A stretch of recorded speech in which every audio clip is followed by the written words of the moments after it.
We'll begin with the blessing. Baruch atah Adonai Eloheinu melech haolam asher kiddushanu b'mitzvotav v'tzivanu la'asok b'divrei Torah. Blessed are you, Lord our God, King of the universe, who sanctifies us with his commandments and commands us to engross ourselves in words of Torah. We're going to continue on. We're right in this part here, about halfway through his ministry when he wrote the book of Corinthians.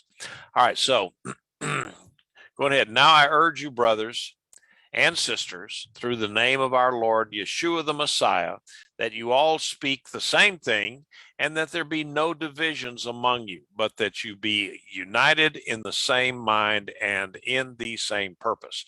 Now, last week we talked about the idea that Paul was doing damage control here with the Corinthians, and that there were divisions. He knew there was divisions. There was immorality. He had been told about that. And so he had not been back to Corinth since his founding. And so here he is. He's got to do some things right at the very beginning of this letter to kind of lay things out and get everybody kind of squared away. And this is the only Pauline letter of all of the books that Paul wrote, or letters that Paul wrote. This is the only one that starts out, I mean, in the very first chapter, verse 10, here it is in the first chapter, with an urge or a request or a beseech. I mean, he's begging these people to do something, and that's the very earliest that he does that in any one of the letters that he wrote during his lifetime. And so this particular, like if you go to, say, for instance, one that I remember offhand, of Romans 12:1, he says, I beseech you, therefore, brothers, by the mercies of God, that you present your bodies living sacrifice, holy and acceptable unto the Lord. All right. Now, that was one of the things where he says, I urge you to do this, or I beseech you, depending on the translation and how do you want to say it. But this is the earliest that he's done that. And then in this particular time, he elevates it to, he ups the ante on the thing, because what he's saying here is that, okay, I urge you by the name of Yeshua, through his name and by his authority and by his power.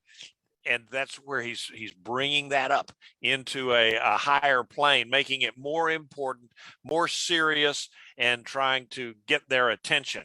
He said that you speak the same thing, and that there be no divisions among you. Now, to speak the same thing, that was a Greek idiom of the time, meaning that, hey, why don't you guys get along? Can you all be nice, play nice children, is basically what he's telling them. And that this, you speak the same thing, means that their language and what they're speaking is not heading off in all different kind of directions, that they are united, they're speaking in one direction and with a united flow of their language. And so he says, and that there be no divisions. Now, the word division in the Greek is schisma, and so that's the word where that's the same word that we use in English, meaning a schism, or a breach, or a cut, or a chasm, a canyon. You get my meaning there. That's where he's talking about these. There's a split there. There's a divide between you guys. And so here he's trying to tell us is, I speak with one mind and don't have any divisions among you, and that, but be united in your mind and in the same purpose. Let's all get together and work for the same goal, is what he's trying to say there in verse 10. And he said then in verse unity right here, he had to jump right in there with unity at the very beginning, because if he doesn't have unity within the body, and when he's talking to them, then all of the other things that he wants to say to them, like the bits on immorality, and then his own authority to make halakha, or make rules for them, is lost, because none of them will agree then. But they all need to get together and agree on one thing, or agree to get along with each other. All right. So in verse 11, it says, "For it's been reported to me concerning you, my brothers and sisters." Again, he's using this brothers and sisters thing. That's more of an intimate term, rather than he would just say, "It's reported to me concerning you guys." No, he says, "My brothers and my sisters," that by those who are from Chloe's household, that there are rivalries among you. Now, in this particular meeting, we don't know anything more about Chloe than what we read here. I think there's one other reference to a Chloe in the New Testament, but it was like over in Asia Minor. It was not in Greece, in Corinth. And so we don't know anything about Chloe, other than she was a believer, and possibly, well, we don't know. Some commentators that I read said, "Oh yeah, she must have been a wealthy person, and she could have been supporting the ministry and so forth." And other people says, "Oh no, she probably could have been more of a lower middle class, and just kind of going through through things." So we just don't know. And we also don't know how this report was given to Paul. Now, later on in chapter 16, I believe, he talks about he talks about people who had come to him and were staying with him there in Ephesus. All right, but it doesn't really say exactly that, "Oh, these are the guys that came from Chloe's household that told on you guys about the shenanigans that are going on in Corinth." No, we don't get that from there. So a lot of it is just speculation on the part of many of these folks. Okay, so again, I'm saying that word of the brothers and sisters, an intimate term, and trying to say, let's be all united together. We're family. That's what he's basically trying to tell them, is we are family. And so this word rivalries here is sometimes variously translated as quarrels, arguments, contentions, and in some cases, like in the Homer's Iliad, the Aeneid, whatever, that the rivalries, or that particular word that is used, if I remember right, in the Greek, it's called eris, and it is like open warfare. In some cases, it can be translated that way, as like open warfare. So this is not just a simple little disagreement, where we agree to disagree. No, this was like, backstabbing, that sort of stuff that could be going on in this congregation. So it's serious business that he's talking about here, within the unity of the body of Messiah here in Corinth. All right. Now he says, he goes on to kind of clarify this and explain it a little bit. He, tell exactly what he meant by that. He says, "I say this because you each are saying, I follow Paul, or I follow Apollos, or I follow Cephas," which is Peter, Simon Peter, or I follow Messiah. And so he we'll leave it right there for a second. So he's saying, each one of them, the phrase that is used in the Greek there is for "I follow." It's an idiomatic Greek saying that means that I belong to, or I'm a slave of, and so I'm attached to a person. So that's kind of what that meant. And so it also, we have no indication anywhere that either Paul, Apollos, or Peter, Cephas, had any part of this division, or perhaps they didn't even know anything about it. They were just, these people had, Apollos had come through, and Paul had come through, and Peter had come through Corinth, and so each little group decided that, oh, I like this guy better than the other guy, and so that's what they were talking about. And then some of them said, well, I follow Messiah. And so the ones that say I follow Messiah could possibly be a group that were just kind of like, hyper spiritual, hyper religious, that says, well, we follow the Lord and we don't need any human leadership because we follow the Lord. I had years ago, quite a few years ago, I'd run across a fellow that we'd ask him, it was in another synagogue, and so I'd ask him, okay, why does this synagogue not belong to an organization such as MJAA or UMJC or something like that, the two major legitimate messianic organizations? And he said, well, that's because I follow no man. I'm not accountable to anyone, and I will not have anyone tell me how to run this synagogue because I'm only accountable to God and no one else.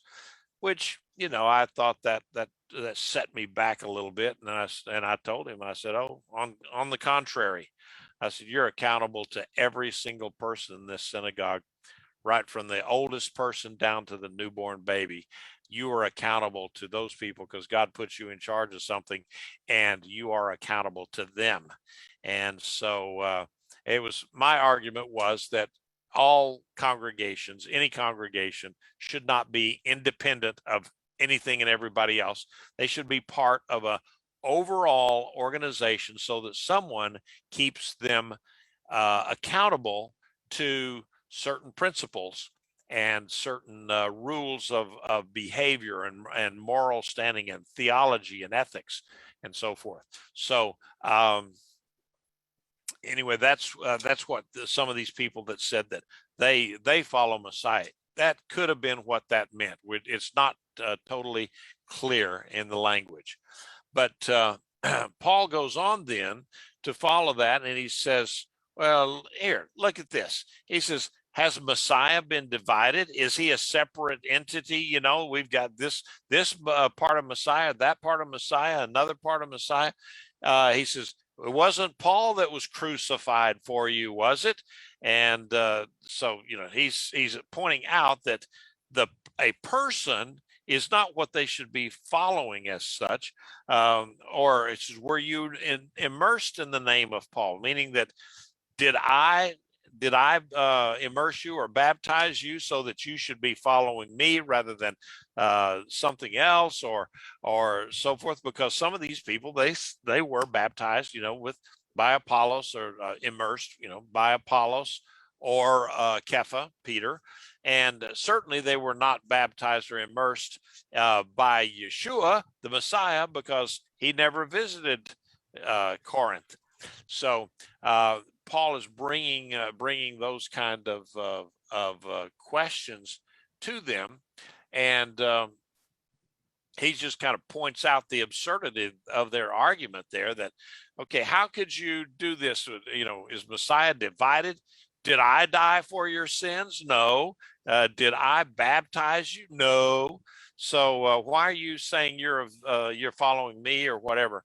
Now, a lot of scholars tend to agree that all of these things don't exactly, they're not separate groups within Corinth, each with their own different doctrines or practices, but there were more like little cliques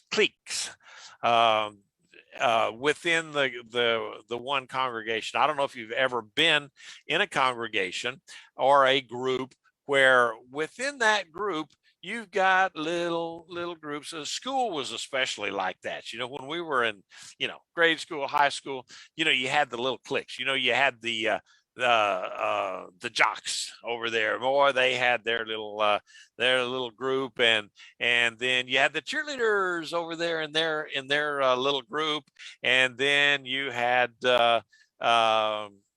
oh, I don't know, some of the other, the Aggies, the guys that were in agriculture. They kind of stuck together. They hung together. They had their little group, and there was some mixing of all of those, because some of the farmers were also star athletes, and some of the girls that were cheerleaders were also excellent cooks, and they were in the 4-H homemakers, the part of it, So there was no clear defined boundaries, but you did have these little separate cliques in high school. And I think most everybody, if I was looking at you, you could probably shake your head and say, yeah, I remember stuff like that. And this was probably more likely what this was all about, is just people that had their own kind of little preferences in a way. But then we will see later on in Corinth how that there were other divisions there too, not just these little cliques, but they were organized, or maybe not organized, but anyway, they were somehow coalesced around socioeconomic boundaries, or socioeconomic status within the body. In other words, you had the rich folks, and then you had the middle folks, and then you had the not so rich folks down at the bottom. And so there was quite a disparity in some cases. So these people, it was more, like I said, it was more like a clique.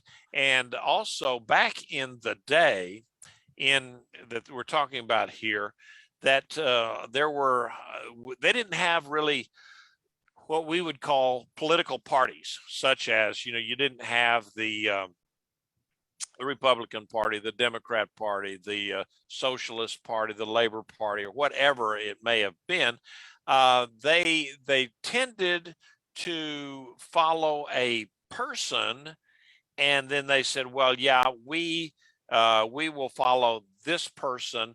And in that case, then it would be said that they spoke with one word with that person, that whatever that person said is, yes, we'll go along with this one. And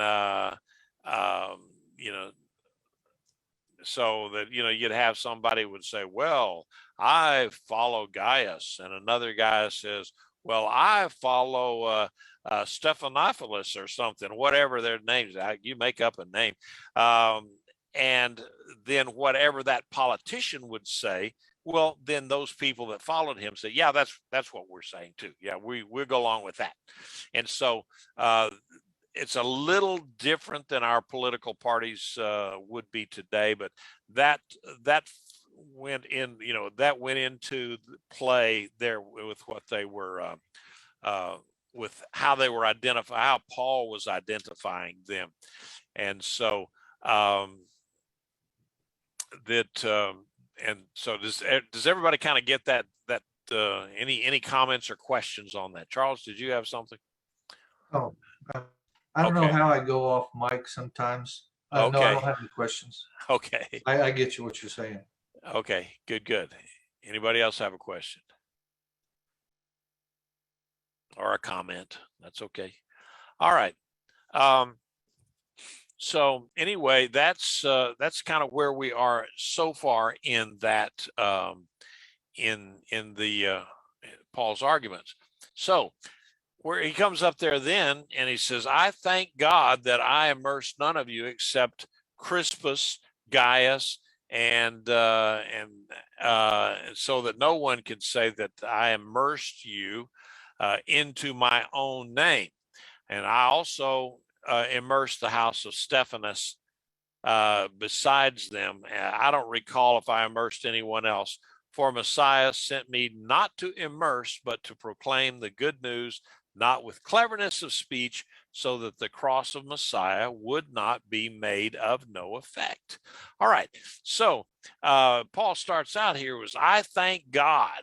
And so what he's actually saying there is that I am so glad that I was not there immersing you guys, so that that's just going to um, add to the conflict there, except for Crispus and Gaius, so that no one says that I immersed you in my own name. Now remember, he is dictating this to a scribe, where he was over in Ephesus at the time, and he was dictating this letter to a scribe, and he says, so no one could say that that I had immersed you into my own name. And then a parenthetic there. Oh yeah, I also immersed the household of Stephanus,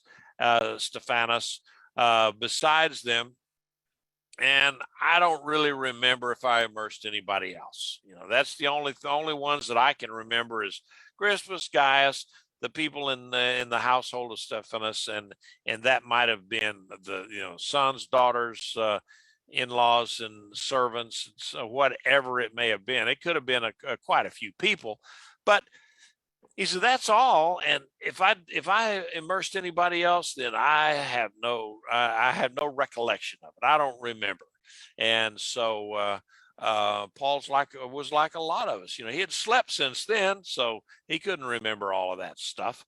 And plus, he had been at the time of this writing, this had been quite a few years since, several years since he had been there at Corinth.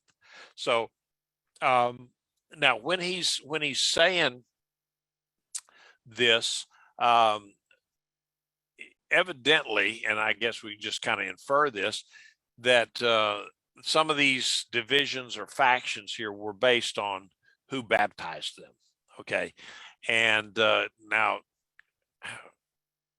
we don't have any clue as to how many people Apollos baptized, or how many people Peter baptized or immersed. In fact, if I'm not mistaken, we don't have a real good record of Peter even being there in Corinth and going through that region. But so that was part of their thinking in the division. And so again, Paul, he remembered a few, but then what he said was, I wasn't sent to baptize people. He said, I'm not I'm not Paul the Baptist like that guy John was, and just so you know, John was not a Baptist. Okay. And Mary was not a Catholic, and Jesus was not a Christian. He was a Jew. Okay. Just so everybody's got that straight. Okay. Now, Paul said, I was not sent to immerse. Now, he's not minimizing the importance of immersion, because that was commanded by the Lord. Okay. He said, you will immerse people in the name of the Father and the Son and the Ruach HaKodesh, the Holy Spirit. But he was just pointing out that instead of immersing people and helping them through that transition of a non-believer to a believer and coming up new in the belief of the Lord, he said, no, that's not what I did. Was not what my gift was. That was not what I was sent to do. I was sent to preach the gospel, and he was to proclaim the message. That's what he did. Now, we know that even in preaching the gospel, it could be a cause for division. Different guys get up there and say stuff, and it could create divisions. And I've seen it. Any of you that have been in church or synagogue long enough, you're going to see that there are divisions because of one person saying this, and they'll, especially the larger congregations, if you have several pastors, then you're going to have a following. And I've been in places where I was in a congregation in Singapore that had 42 different pastors. Okay, now Okay, it was a church with an active participation each week of 5,000 people. Okay, that's how many people came through the doors every week. And but certainly I had favorites. I had those that I liked to listen to more than others because that's just human nature. You got that's something that all of us are like that. We prefer vanilla ice cream over chocolate ice cream. That's just because we're human beings and we have different tastes. And so it could be just the various the preacher. People could line up behind a preacher for different reasons, and if they do that to the exclusion of other people and their opinions, and they denigrate other people because, oh, you don't like Pastor Joe or Rabbi Joe because he's the best one, and if you don't like him, then there's something wrong with you. No, that's we don't go there. We should never go there to that sort of thing. And Paul, he pointed out that neither he nor any of the other apostles or preachers spoke with words of human wisdom. Now, what's he talking about there? Remember the time frame that we're talking here. This is Greece. Right at the the Grecian Empire had kind of gone down, and it was gone, but the Grecian culture, Hellenism, was still very much alive, and the Romans just repackaged it and then went on with what they were doing. But the Greeks, they were great for talker. Man, they were talkers. They had all of these philosophers and orators, and well, the Romans had theirs too. And so that was what we looked at, or we see in those days. And so in his presentation of the gospel, Paul didn't, he didn't depend on the rhetoric and the philosophical arguments that was so admired by the Greeks. I mean, that's what they like. They like those flowery turn of a phrase and these high and lofty thoughts. And so for him to have done so, he considered that to do that, he was making the cross of Messiah lose its power, and it would have drawn people to the preacher rather than to the message of the gospel, the message of salvation.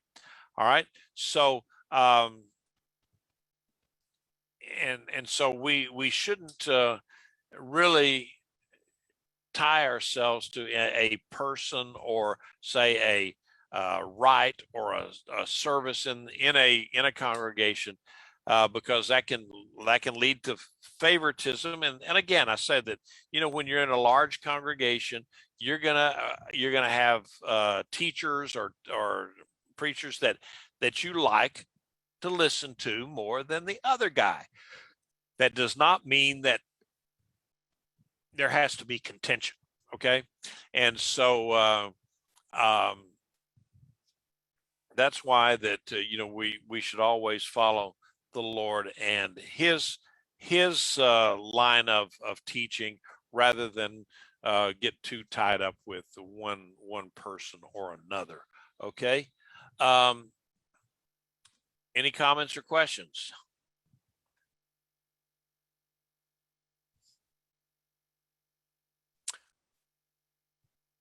All right, so let's go on. Verse 18. Now, the message of the cross is foolishness to those who are perishing, but to us who are being saved, it is the power of God. For it is written, I will destroy the wisdom of the wise and bring to nothing the understanding of the intelligent. Where is the wise one? Where is the Torah scholar? Where is the debater of this age? Hasn't God made foolish the wisdom of the world? For seeing that in God's wisdom, the world through its wisdom did not know God, God was pleased through the foolishness of the message proclaimed to save those who believe. All right, now those 3 verses there is pure Pauline sentence structure, meaning it's like this. It's all wound together and so forth. So let's try to untangle it a little bit. And his I guess what he's saying here is that it would be something like this: how can the gospel of Messiah be a form of worldly wisdom when it proclaims, the message proclaims that the leader there, their crucified leader, Yeshua, that he was dead. So now that doesn't make much sense, that if you're going to follow a guy that is dead and he's gone. So that's kind of a foolishness in the world's eyes, that they would look at that and say, well, how could you follow a dead dude? Well, really and truly, there's a lot of people in the world that still follow the teachings, the attitudes, and the commandments of dead people, dead dudes. All you got to do is look as far as Mecca, and you will see people that are following folks that have been dead for many, many years. And that's what separates our belief system in Messiah from all of the other world religions, is that our God is not dead. Okay, he rose from the dead, and so he is alive today. None of those other guys, whether you go to Buddha, Tao, Krishna, Mohammed, any of those guys, all of them are they're gone, they're dead, and they're not coming back. And so that's what makes that's the big difference between us and them. And without that resurrection, then we are nothing also. That's one reason that each year we recognize the resurrection day, the day of the Lord. And okay, so and a lot of times it's not tied up exactly with this year, wasn't tied in with Passover because of the timing and the calendar and so forth. But we make a deal out of the resurrection of Yeshua, because if we don't, then we might as well go out and worship a tree or a rock someplace, or go find us a bull or a cow or something to worship, because we would have nothing. And so what Paul then is saying here, it says, for it is written, well, going back to that first of the verse, though, the message of the cross is foolishness to those who are perishing.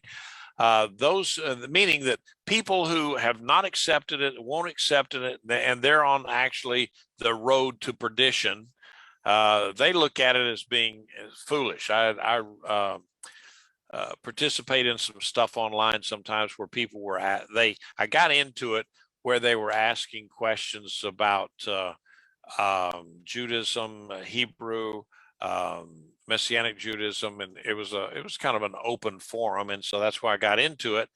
And basically, you see all kinds there, and there's all sorts of parts of that forum that they get into politics and they get into religion and so forth. But what I found is that you're not going to change anybody's mind, because they've already made up their mind before they get to that forum what it is that they think, and they're not going to change. And so that's what Paul is saying here, is that those people that are going down that road and they're not going to change their mind for anything, that they think that Yeshua and the idea of a guy was crucified and then he came back to life and so forth, that is foolishness. And that the very idea that He was nailed to a cross. So therefore, all you got to do is believe that he was the Son of God and ask forgiveness of your sins. And then you're part of the club. Then you're forgiven, and you're part of you're now justified before the Lord. And that's all you got to do.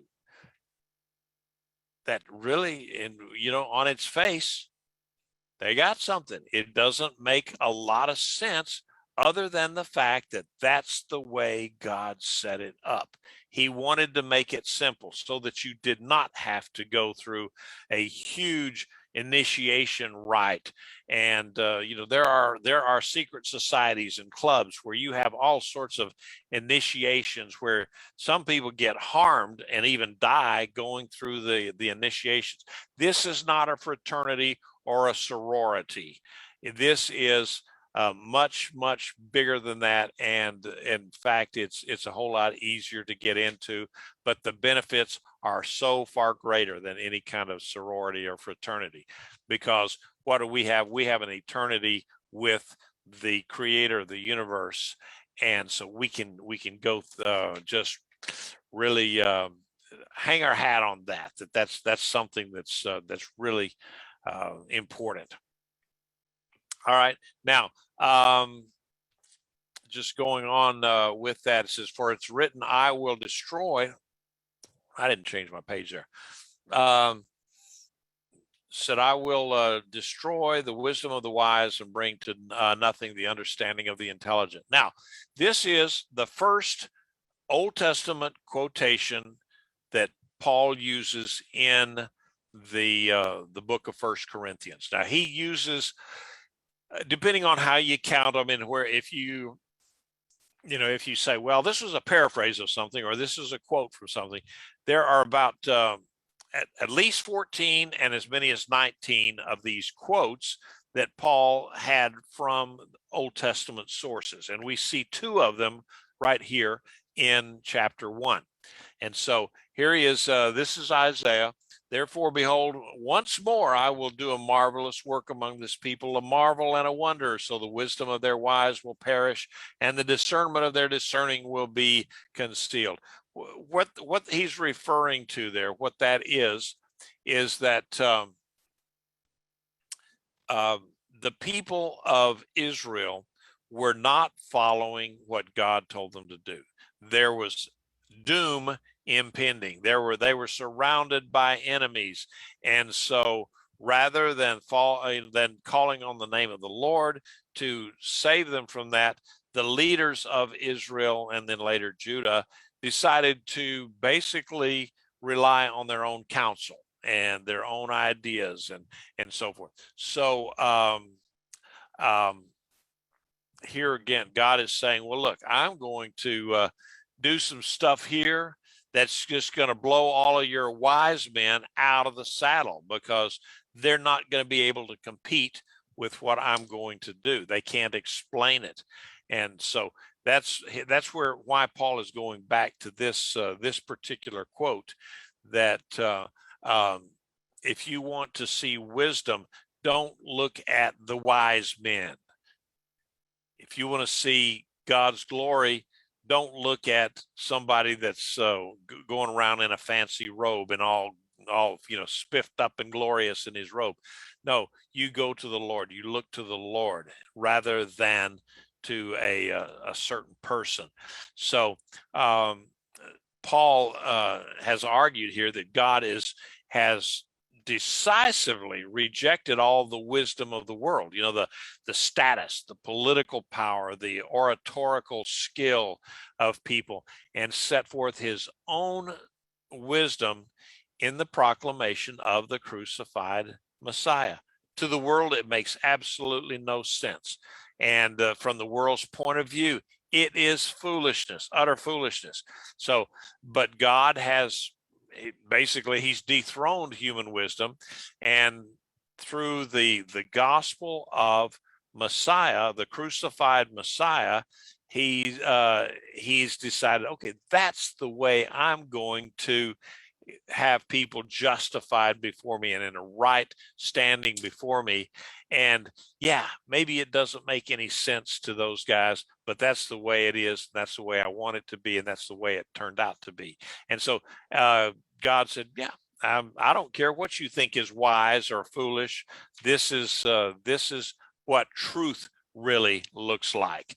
And so that message of the cross to many people is foolishness, just total foolishness. But they're on their way to perdition, the road to perdition.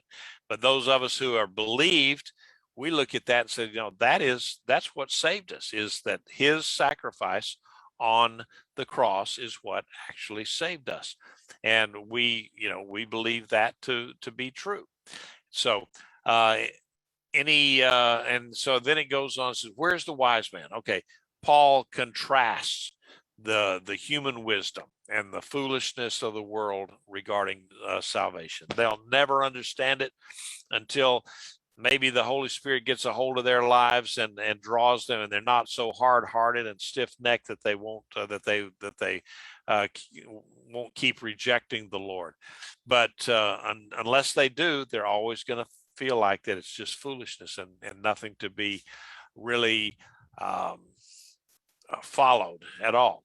Now, and so I got to thinking about this. Well, who do we have today that is in that? And so, you look at on the world political stage today, or just the world silliness stage.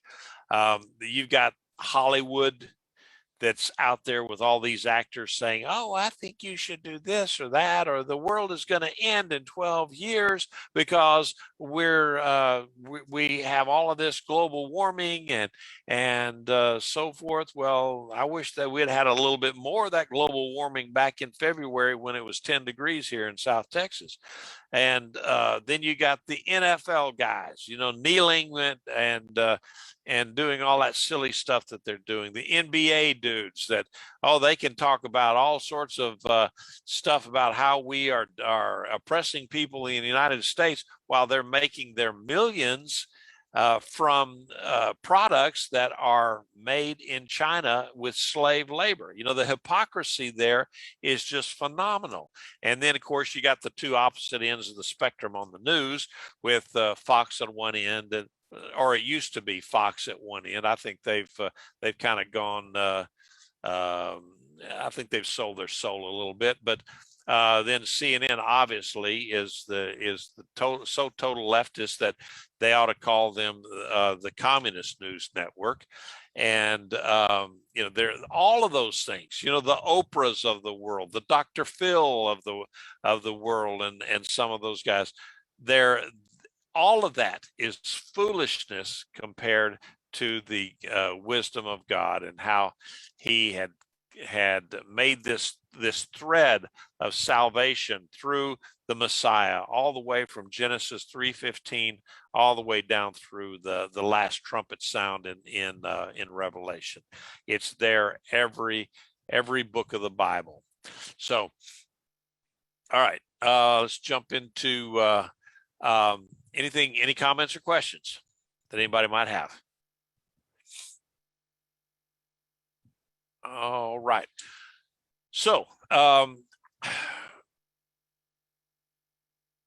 me get down to my notes because all right. For Jewish people ask for signs, and Greek people seek after wisdom, but we proclaim Messiah crucified, a stumbling block to Jewish people and foolishness to Gentile people. But to those who are called, both Jew and Greek people, Messiah, the power of God and the wisdom of God, for the foolishness of God is wiser than men, and the weakness of God stronger than men. All right, now, Jewish people, they were always looking, and it says that in other places in the Bible, that they're looking for miraculous signs, and wonders and miracles, and Yeshua said that he says, you're asking me for these to show miracles. Well, you've seen them already, and you still rejected it. And they already, and the Jews see, they didn't need the wisdom so much, is because they already had access to God's wisdom through Torah. All right. God had set down his wisdom in Torah. They had it. His standard of holiness, his expectations for our behavior, God had already put down in Torah, and had written it down. And not only that, but then by this time they'd started writing down oral traditions that amplified or explained what the written commandments were. And so they had that wisdom already. But what they were looking for was a physical sign or wonders and miracles. Unfortunately, what they were looking for was a Mashiach ben David, the Messiah of David, or they were looking for an earthly king who would throw off the bonds of the Roman Empire so that they would be free people again. That's what they were looking for.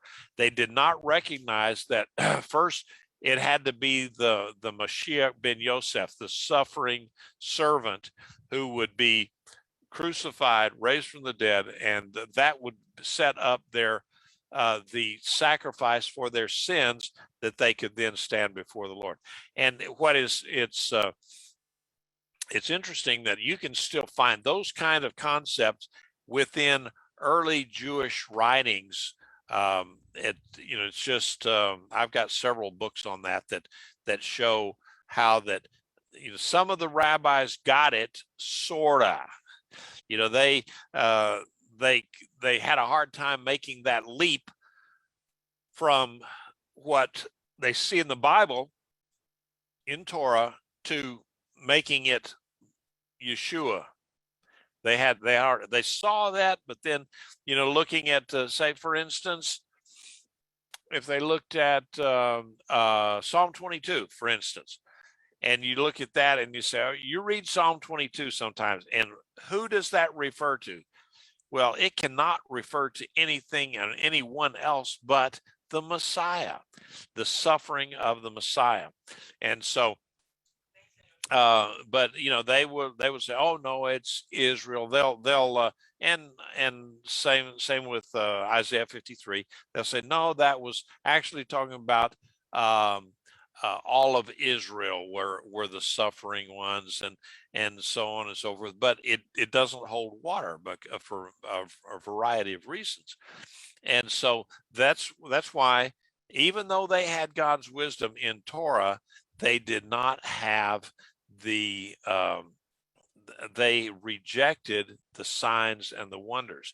But now, on the other side of things, you have the Gentiles that, okay, they were not brought up with Torah. So what did they have? They had their Hellenistic views. They had secular humanism.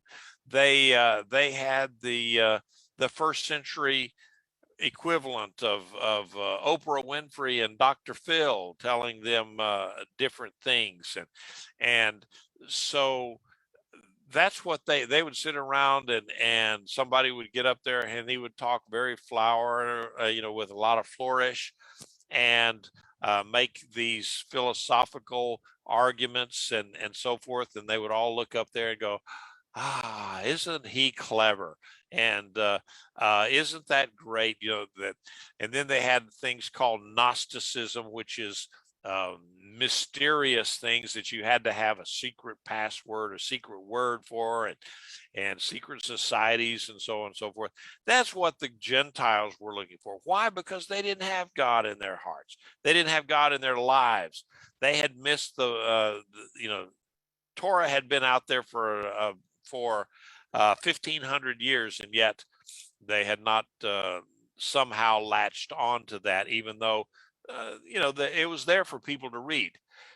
And that was what the Gentiles were looking for, was some philosophical miracle, or not miracle, but a philosophical avenue to approach nirvana of some sort. And in fact, a lot of them just thought that, well, when you died, you just sort of faded away, and there was no really a happy afterlife as such. And, there were others that did believe in an afterlife, but still they did not have the hope that we do in Messiah. And so their funerals were pretty sad. All right. And, but, to us, to a person that's a believer, then in Yeshua, we have the wisdom of God, because he came up with this program for us, the idea of the Mashiach, and we've got the power of God, the Holy Spirit in our lives. And so that's what Paul is comparing and coming up with there. All right.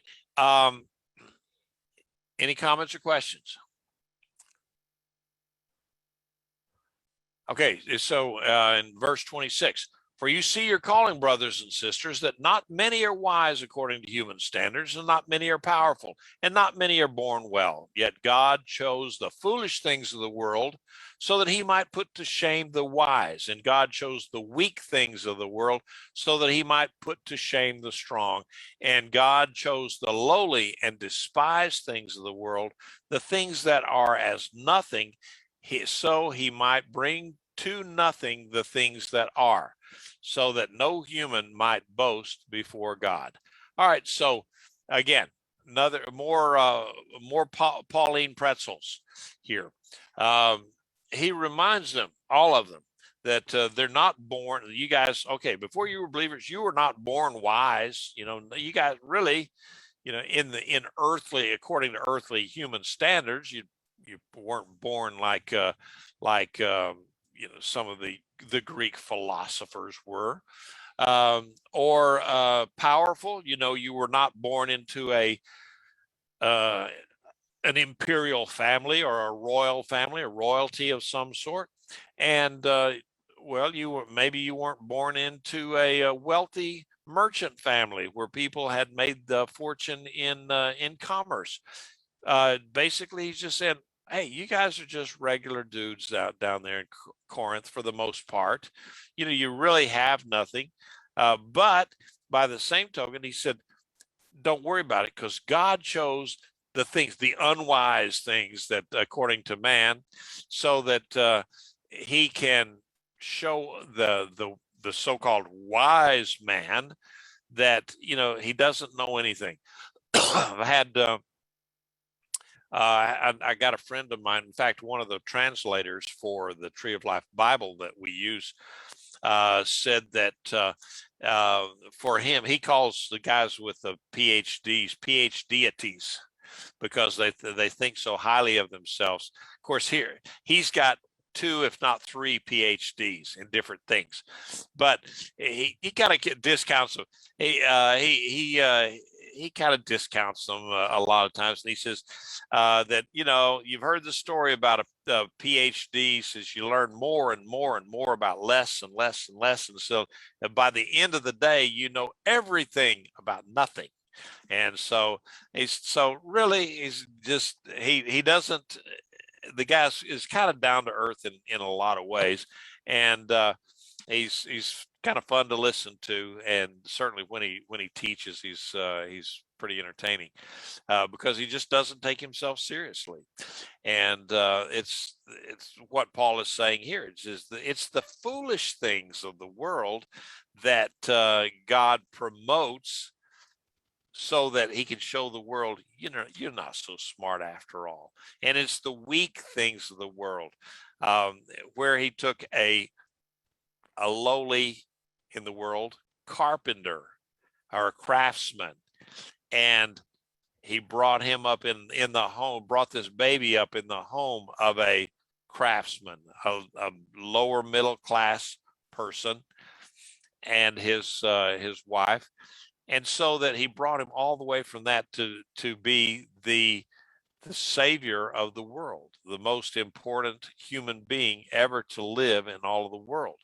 And so he uses those weak things, and he uses weak people to become strong.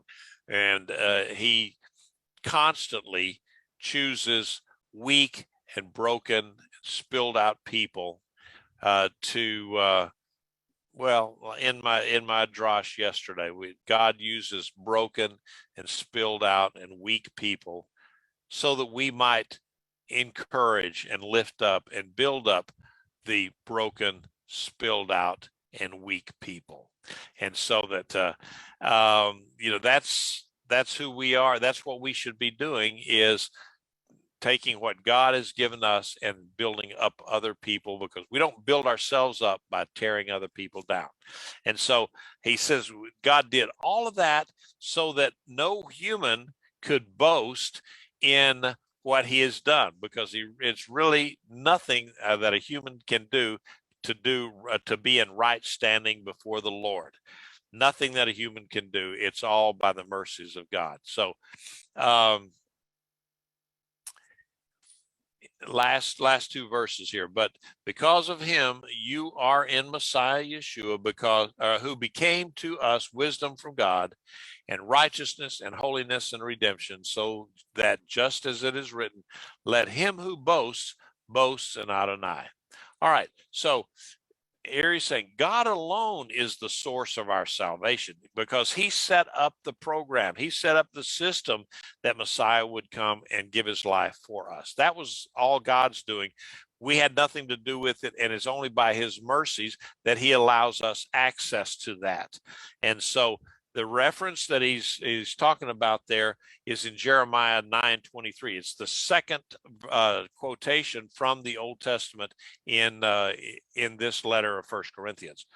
It says, "But let no one boast in this. Let no one who boasts boast in this, that." Let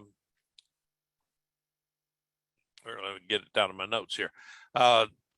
That he understands and knows me. Let him boast in this, that he understands and knows me. This is God speaking to Jeremiah. And he says, "For I am Adonai, who exercises loving kindness, justice, and righteousness on the earth. For in these things I delight." That's what he delights in, is loving kindness, justice, and righteousness on earth, doing good things. That's why he's told us so many times that, okay, in fact, in yesterday's Drosh, we learned that when he says, when you are charitable, when you do good things for other people, I count that as righteousness. It's not total salvation, but he calls that is righteousness. That is a step closer to the Lord, when you are doing good things for people and having charity and generosity and kindness and compassion. So in these things I delight. It is a declaration of Adonai. So with that, that is that's the lesson for tonight. And you still